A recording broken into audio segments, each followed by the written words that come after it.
welcome to the Hypergamous Journey and another episode of Talk and Ride.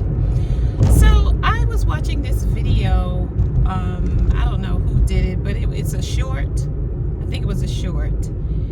And this gentleman, he looked to be in his early to mid 30s. He was talking about that he likes a natural woman, and he was talking about he likes a natural woman, so he doesn't like weave, he doesn't like wig, but he dates women who wear wig and weave because it's what women want to do. And I had mixed feelings about it because, you know, if we're honest with ourselves, me included, even though I wear short hair now, I tried wearing a wig when Mary J. Blige, I guess in the 90s, Mary was wearing some kind of bob wig kind of thing. And, you know, she's always been various variations. She's always had variations of blonde. Like it's really blonde now, I guess, following Beyonce. But Mary's been some version of blonde or copper since her career began, 30 years ago? Yeah, since I became over 30 years ago, she's always been some version of blonde or copper. So I wore a wig then, and I got some box braids when I was in my 30s. But basically, I haven't, gotten on board with this trend. So the reason why I have mixed feelings is because, number one, we all know that as African American women or black women, we've always been shamed since slavery about our beauty, our hair, our skin, our body, just everything about us. And now, since the Kardashians has embraced butt lifts and liposuction, butt injections, the BBLs and the large lips and everything, now it's okay for white women to emulate us. So when we reframe it, we are the beauty standard. But in the past, we were not the beauty standard, and to some degree, we still are not. But it's when white women start doing what we do, then it's fashionable and it's a thing. So this black young man, early 30s to mid 30s, he's saying he doesn't like wig and weave. He likes a natural woman, but he dates them and he'll put up with it because it's what we do. And he accused us of competing with each other about it. So we all know that black men will put up with, let's say this, they do date women who wear wig and weave because on some level they are brainwashed. Because when you look at media of all kinds, not only social, but media of all kinds, and it has been this way since the day I was born in the 60s, white women are the standard of beauty. And there's no getting around that fact. We are in America.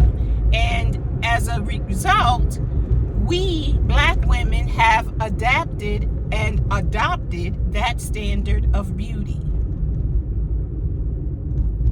And so have black men. I don't care what they say they don't like. They have adopted that standard, because if there's a choice between a woman who's wearing her natural coily 4B hair, me, 4B hair, 4C hair, and there's a woman with a weave down her back, he's going to choose the woman with the weave down her back if she looks just as good as the woman who's wearing her 4C hair and the woman who's wearing her 4B hair, me. That's a fact. That's why women spend the money that they spend, do what they do, regardless of their socioeconomic level, black women, and do that. And white women have been wearing extensions since the beginning of time, but since extensions were originally designed for their hair type, we didn't know the difference. We couldn't tell. But black women are the leaders in fashion. Hands down, in terms of style and fashion, but then things are co-opted from us and we are not given credit for it. So I agree with this gentleman. It's like if 90% of the women that you want to date wear wig and weave,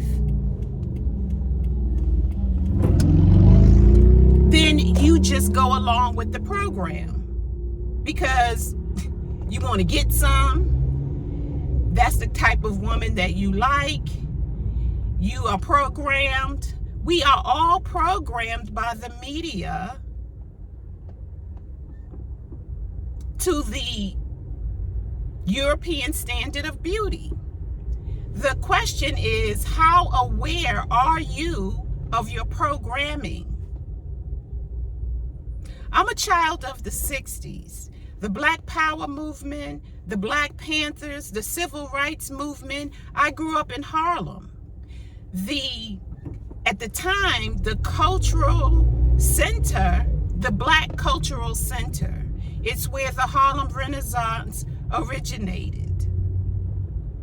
People, black artists from all over the United States came to Harlem to be a part of the cultural scene in Harlem.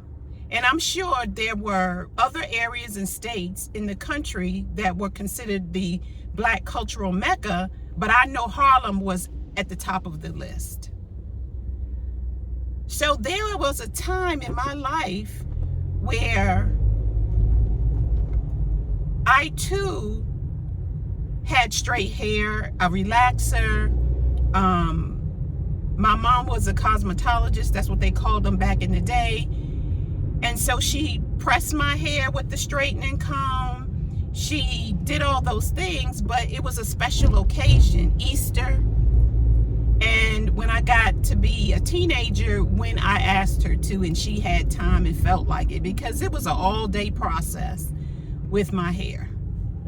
And so, but because I was active, I didn't really want that straight look because I was taking dance classes every week, once or twice, 3 times a week. So it just didn't go with my lifestyle at that time. So then this woman in this video, I'll put the link to the short. So then she said, she interrupted him and said, but you were talking about my hair, you were talking about my hair. And it's a short, so I don't know where all of the rest of the content is located. But he was trying to tell her that that's not what black men like, the wig and the weave, but they will accept it because this is what we do. So that made me think about our power and what kind of power we have if we collectively decide that we're going to stop wearing wig and weave, and that we're going to embrace however our hair comes out of our head. And I know everybody can't do it because of, in this demographic, our hair is thinning, our hairline is thinning. I know for myself that's a fact. My hair is thinner than it used to be. My hairline is farther back than it used to be. And so I am experimenting with ways in which I can style my hair that gives me the look and compensate for the thinning. And it makes me sad that when we first came out, and some people are still doing this, they're damaging people's scalp irreparably. It can't be, their hair won't grow, and they are stuck wearing false hair. And this is not a shaming video. This is just to shed light on the complexity and the nuance of Black beauty. It's the nuance and complexity of Black beauty. And it's also, you know, in your mind. When I first cut my hair short in 2016, I've said this before, like my family, basically my family, they're like, why did you do that? When are you going to let it grow? Are you going to let it grow back? Even though they said it looked nice on me, this short hair, they couldn't just like get with it. And I come from a family where like 99% of the women's hair is at their shoulder or longer. So, you know, that hair thing about the hair being the woman's crown and glory is deep for all women. I wouldn't just say about Black women, but all women. So this guy talking about what he really likes is natural, but 99% of the women are wearing some kinds of hair that's not theirs. He's like, we'll just take it, but we don't necessarily like it. And I feel that that's true, and then that's not true. Because like I said, if there's a lineup of women, if you watch Pop the Balloon, if there's a lineup of women, the guys will go for the women who are lighter, have a straight hair, regardless if it's their own or if it's not.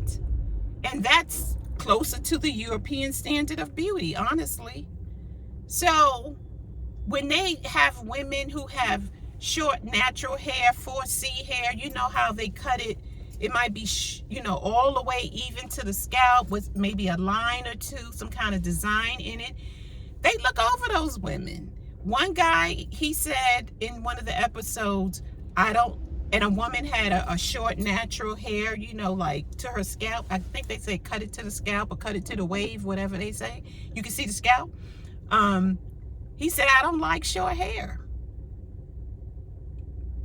So it's you know, that programming that